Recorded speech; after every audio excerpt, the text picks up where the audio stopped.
Just when we thought the Eagles couldn't get any worse, they laid an absolute egg on Thursday Night Football and got completely out-physicaled by the New York Giants. With Kelee, Ringo, and Adoree Jaxson at the helm of some major defensive issues. All while the offense and Jalen Hurts have some inexcusable misses, and the running game stalls once again. Leading to Lane Johnson post-game finally calling out the Birds' biggest problems. Thomas Mott, this is the Thomas Mott Show.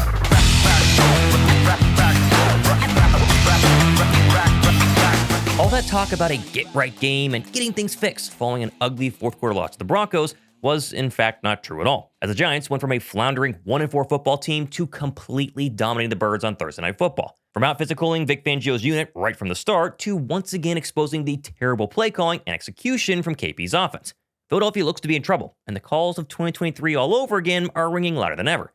Yet post-game, sounds like that loss might have finally made key leaders speak out about what needs to change right away. And I'm like you, just as frustrated, but I'm going to try to cheer people up by announcing my next Jordan Spector art giveaway. This is the Jason Kelce piece. This thing is absolutely fantastic. I'm going to give this away next week, so if you want to enter, be subscribed, drop a like, and give me your biggest concern for Philadelphia in the comment section down below. Oh, and the 3 Game Changer gift card winners are announced at the end of today's show, so stay tuned to see if you won. Now, I almost started with the defense because getting carved up by a rookie quarterback who just got worked by the winless Saints literally a week ago is absolutely inexcusable. But let's be honest, Philadelphia was without Jalen Carter and Quinyon Mitchell for basically the entire game.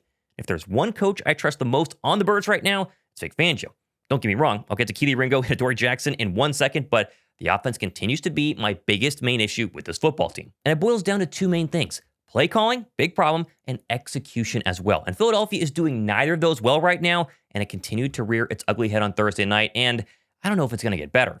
I've tried to defend Kevin Patullo and give him the benefit of the doubt through 6 weeks, but we've now hit 3 straight second halves with 0 points scored. And yes, execution does matter, but listen to Lane Johnson explain post-game that this offense is way too predictable and every defense knows it. Yeah, I mean, it becomes, I feel like a lot of what we did last year was, run, play action, and it kind of fed off each other. And defense had a real hard time of kind of guessing what it was going to be. And I feel like last 2 weeks, you know what it is. You know when the pass is coming, you know when the run's coming. So, make games not so hard on ourselves, make it more fluid. I feel like we've been very stagnant offensively. And, so we put the defense in the bind really past 2-3 weeks. So, it's frustrating, but, as professionals, we got to fix it. And, that's what we're going to try to do. And who's in charge of making it not predictable? It's Kevin Patullo, who's making things way too obvious right now. You know when they're going to run. You know where the Eagles are going to run. And you know what routes AJ Smitty and Dallas Goedert are going to run as well. I mean, the interception is a great example. Obviously, it's on Jalen. I'll get to that in a second. But are we shocked a cornerback sat on a 7-yard outbreaking route against Patullo's offense? I'm not. And the thing is, we all know this offense can be good. They've shown flashes. They showed flashes early in that game last night and basically every single game for 6 weeks. But when they get to second halves, teams adjust, and Kevin Patullo is unable to counter-adjust, and it's absolutely torching the Philadelphia Eagles. And so my main question this morning is, how much longer can they trust Kevin Patullo and stick with him? I just don't know if we can keep doing the same thing and having the same result. I mean, passing game aside, have we all not witnessed 6 straight weeks of essentially 0 running game? Saquon Barkley hit on 2 early rushes, got me excited, and then it was crickets the rest of the night. And Lane Johnson and Saquon both fully understand that this offense has to be able to run the ball and then throw play action behind it. And right now, they aren't even coming close. It's little things. We're close, but to be honest, I'm tired of saying how close we are. And I know everyone else is tired of saying how close we are. We just got to go do it. Last year I think our identity was, a lot of run play action. Obviously, we're a lot more effective running the ball, but our run game isn't there. It makes it very hard for the passing game. Guys can just tee off on it. So, teams are going to do different stuff schematically towards us. That's what they've shown really the first few weeks of the season. So, we got to do better. That's what it goes down to. Also, want to give a massive shout out to the sponsor of today's video, Underdog. Week 6 is here, and the NBA is right around the corner, and my sponsor, Underdog, has you covered for both. And right now, it's officially Boostober, meaning there are daily promos all month long. And of course, Underdog makes it all super simple. Just pick higher or lower on 2 or more player stats for a shot to win real money. In my picks for this weekend, I'm going touchdown heavy, starting with Bo Nix on the road for the early international game against that terrible Jets weekend, higher than 1.5 passing touchdowns. Likewise, Dak Prescott plays the Panthers. That offense, I know we're Eagle fans, but they've been balling, higher than 1.5 passing touchdowns for him. Devonta Adams, bad Ravens defense, noticing a theme here, higher than 0.5 rush or receiving touchdowns, going for the receiving one there. And finally, Drake May versus the Saint defense on the road. Big win this past week versus the Patriots. I got higher than 0.5 first half passing touchdowns for May. And of course, if you're new to Underdog, use promo code Mott to get $100 in bonus funds or bonus entries when you place your first $5 entry, win or lose. Remember, that's code Mott, so jump into the Week 6 action and, of course, the NBA coming up here very soon. Still, though, they do show flashes. Like, they do have the talent to move the football, especially early and really through the year. AJ, Smitty, Goddard all made big plays, and they had this offense rolling. But it's just too inconsistent. And I mean, the second half alone this year, they are 29th or worse in literally every major category.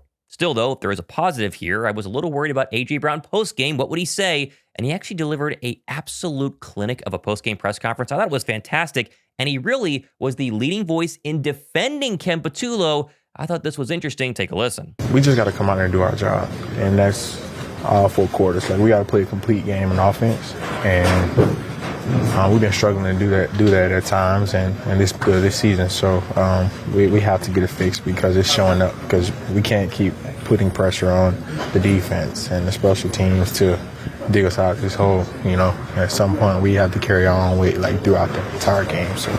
Also on Brown here, just to clear things up, people on Twitter are saying that AJ is causing drama because in his postgame presser, he said there was no meeting with Saquon Barkley and Jalen Hurts and number 11 and tried to deny it. And if you just read the headline, you'd think AJ was causing trouble, stirring the pot. When you actually listen to and watch his response, he's clearly joking here. He's smiling. He simply does not want to talk about that meeting. I don't call a meeting. Oh, okay. The meeting never happened. Yeah, I don't know what you're talking about. Those guys said it did happen. Oh, we didn't talk to them. You weren't in the meeting? I don't recall. Or you don't want to? I don't recall. Brown aside, though, execution also matters in terms of this offense. Like, Kevin Patullo is getting ripped, rightfully so. I just did it. But he can't call plays and make them execute them at the exact same time. And my big question right now going forward is, if they were to fire Kevin Patullo, who's calling plays?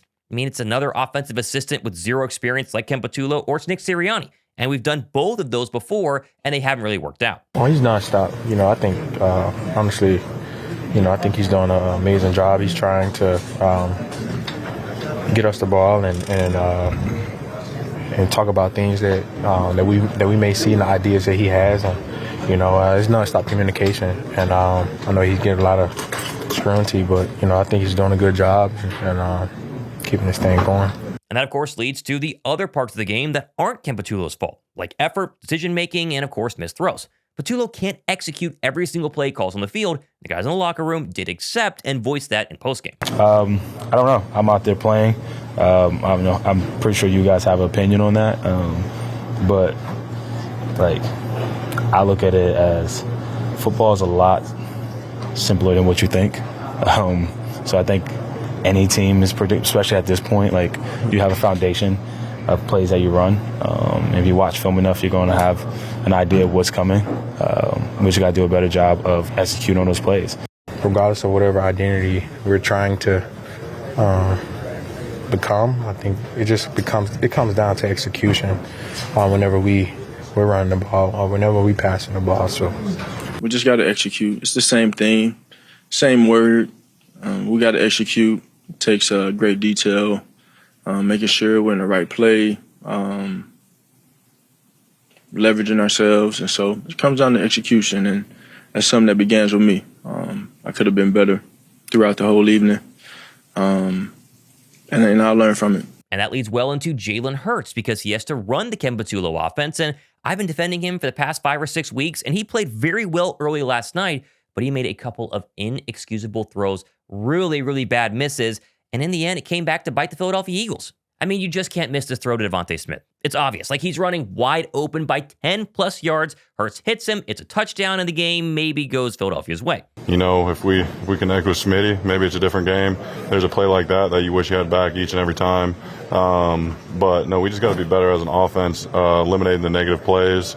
staying ahead of the sticks and putting ourselves in a position to be able to keep drives alive. And he had nobody in his face. Like, step in, make the throw, and Philadelphia is probably 5-1. I mean, you can argue this here, but this is a throw Hurts has to make. When your offense is struggling to hit explosives and move the football down the field, especially in the second half, you got to hit the layups. Like, you have to hit the layups. And normally Jalen Hurts hits the layups, but 2 weeks in a row now, he missed a layup to A.J. Brown, probably wins them the Broncos game, and then last night, a layup to Devonta Smith, and it probably gets them close. I don't know if the defense hangs on to actually win that football game, but you cannot miss on those when your offense is struggling so mightily as they are right now. And the same can be said for the interception. Like, Philadelphia was technically still alive. They went right down the field, had a chance to get within one score, and Hurts threw an absolute terrible ball. Something he hasn't done in over 350 snaps.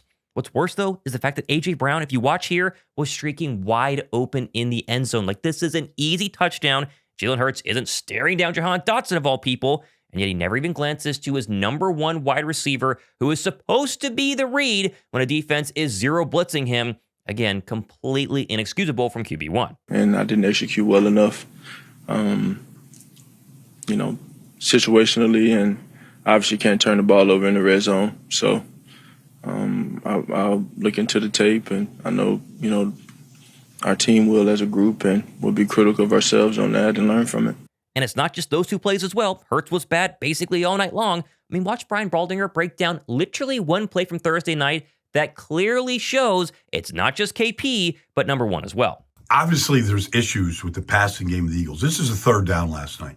The Eagles are going to run mirrored routes. What that means is both Devonta Smith and A.J. Brown are going to run these little stops, all right? Anticipated coverage is zone coverage. And then the outside receivers are going to run these go routes, all right? And the ball has to come out on time. It's a short drop. The protection is good. Everybody's in good shape. The ball's got to come out right now. You can pick a side, pre-snap. Pick a snap, either Smitty or to AJ. But that's the throw. They're both making these 5-yard stops right here. And then you hope that you can break a tackle and fall forward for the first down. But if you hold it, here comes Burns. Burns coming on a twist with Abdul Carter, and you take the sack. But really, you can't get any easier. Pre-snap read, all right?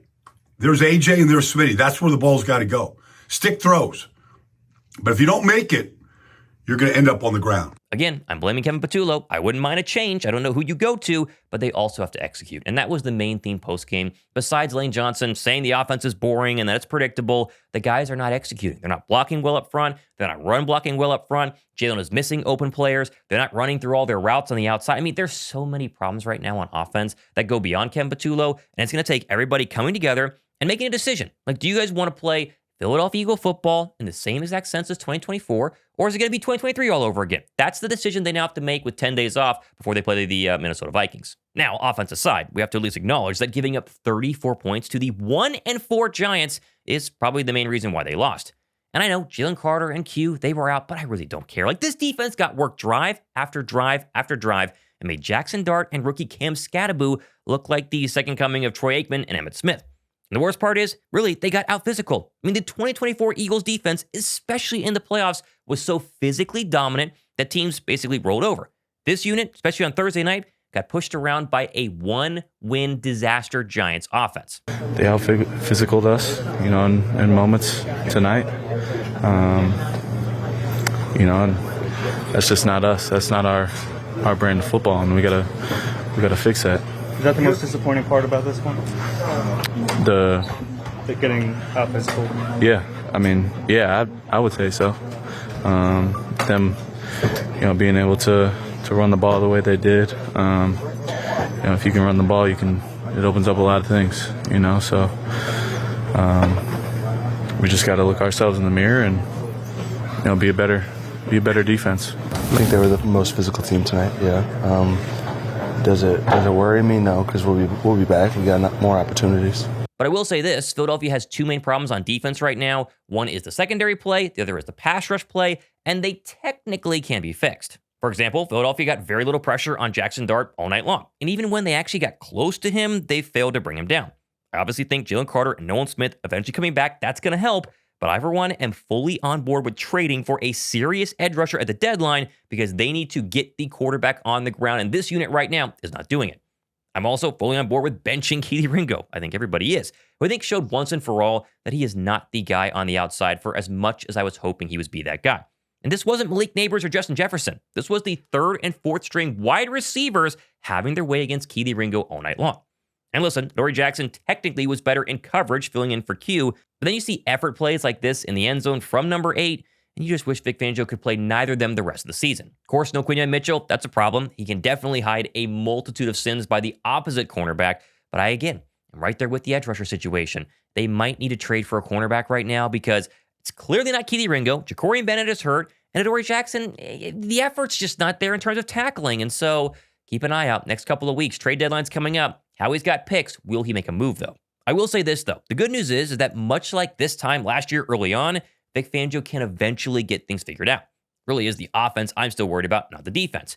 As we forget, Philadelphia's last 2 games are nearly carbon copies of the Birds' first 2 losses in 2024. The last-minute fourth-quarter collapse versus the Falcons, Week 2, that was very similar to last week's fourth-quarter collapse versus the Denver Broncos. And then, how about going to Tampa, Week 4, last year, looked nearly identical to Thursday night's embarrassment. They got drubbed versus Baker Mayfield and the Bucs, and they got drubbed last night versus Jaxson Dart and the Giants. The question, though, is, will they band together? Because Philadelphia, again, we forget, 2024, struggled through 6 weeks, and then banded together, had a bye week, figured things out, and completely changed the entire offense and defensive mindset. They looked night and day better week 7, 8, 9, 10, and onward last year than they did weeks 1, 2, 3, 4, 5, and 6. And now the question is, can they do that again here in 2025? Because they're 4-2. 4-2 through 6 weeks, that's not bad. But if they look bad against the Minnesota Vikings and then bad against the Giants again, people are going to buy into the fact it's 2023 all over again. They have to give us a reason why it's not going to be that.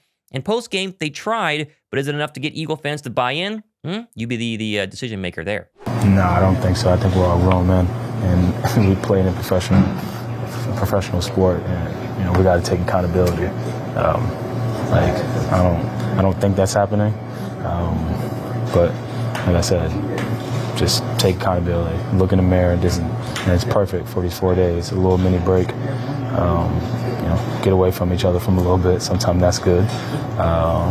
Last time we had a little break, a little bye. It helped us out a lot. So obviously every year, I don't want to compare it to the years prior, but I know what it's going to do for my body. I know what it's going to do for my mental, and hopefully it does the same for everybody else. Yeah, I think, having 10 days between the next game is a benefit for us. Sit on this one a little bit longer, but we know we got to get it fixed, and everybody in this team knows that as well. So we got to get healthy and start putting together better performances. There is no panic on us. It's hey, get back up, go back to work, and get better from it. Obviously, this group of guys and group of coaches have been to the top of the mountain, been to playoffs, and figure out ways. And I know we can figure out ways to get this thing rolling. We've been good at that in the past, and we got to be good at that again.